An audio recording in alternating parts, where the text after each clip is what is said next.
Hello, তো তুই কি আজকে ফেসবুকে ঢুকেছিস? নেট অফ করে রাখছে, ভালো লাগতেছে না কিছু। তুই এখনই ফেসবুকে ঢোক, দেখ ওই আবির কুত্তার বাচ্চা কি পোস্ট করছে। দেখতেছি আমি, তুই ফোন রাখ। ফেসবুকে কি পোস্ট করছো? তুমি বিয়ে করছো? হ্যাঁ, নিউ লাইফ নিউ জার্নি। কি বলো তুমি এগুলো? আমার ওয়াইফ আমেরিকান সিটিজেন। আব্বু তোমাকে কিছু বলে নাই? কাব্য আমাকে কি বলবে? তুমি আমাকে ক্লিয়ার করো। ওকে, আমি তোমাকে ক্লিয়ার করছি।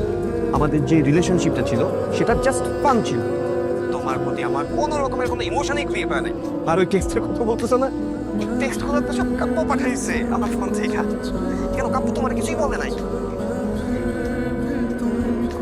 চিটার আর ইমোশন দিয়ে কেন খেললেন? ওয়াই? সুন্দর সুন্দর টেক্সট, কবিতা, এগুলোকে ভালোবাসা করছি আমি। কখনো দিনও তাদেরকে করবো না।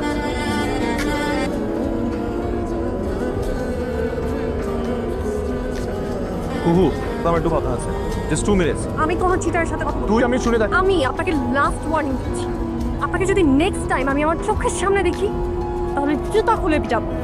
মাইন্ড। যে শিল্পীর জীবনে দুঃখ আসে না তার সৃষ্টিতে কখনো আগুন জ্বলে না। তুই এই গান রেকর্ড করবি, রিলিজের সব ব্যবস্থা আমি করব।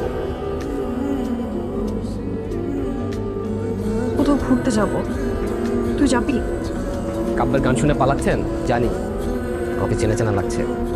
তো তুমি ইন্টার ফার্স্ট ইয়ার, ও তখন অনার্স সেকেন্ড ইয়ার, আমি আলুঘাট।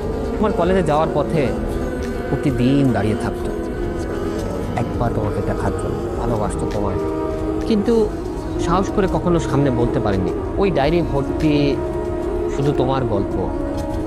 তারপর একদিন অনেক সাহস, কিন্তু সেদিন তোমরা এলাকা পাল্টে চলে গেলে। এত বছর পর যখন তোমাকে দেখলো তখন তুমি ওর ফ্রেন্ডের গার্লফ্রেন্ড, কষ্টে নিজের ভালোবাসা চেপে রেখেছে। কিন্তু বিশ্বাস করো কুহু, সে যে মেসেজগুলো লিখেছে তার একটু মিথ্যা না, সবগুলো তোমাকে ভালোবেসেই লিখেছে।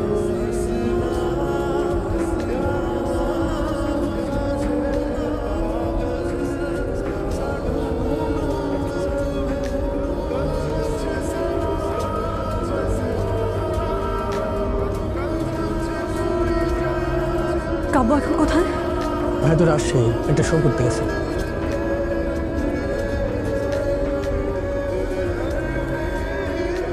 আমি তো তাকেই ভালোবাসি, যে সুন্দর সুন্দর কবিতাগুলো আমাকে লিখতো, টেক্সট করে লিখতো। আমি তো তাকেই ভালোবাসি। অনেকবার বলতে চেয়েছি, পাইনি তোমার অনুমতি।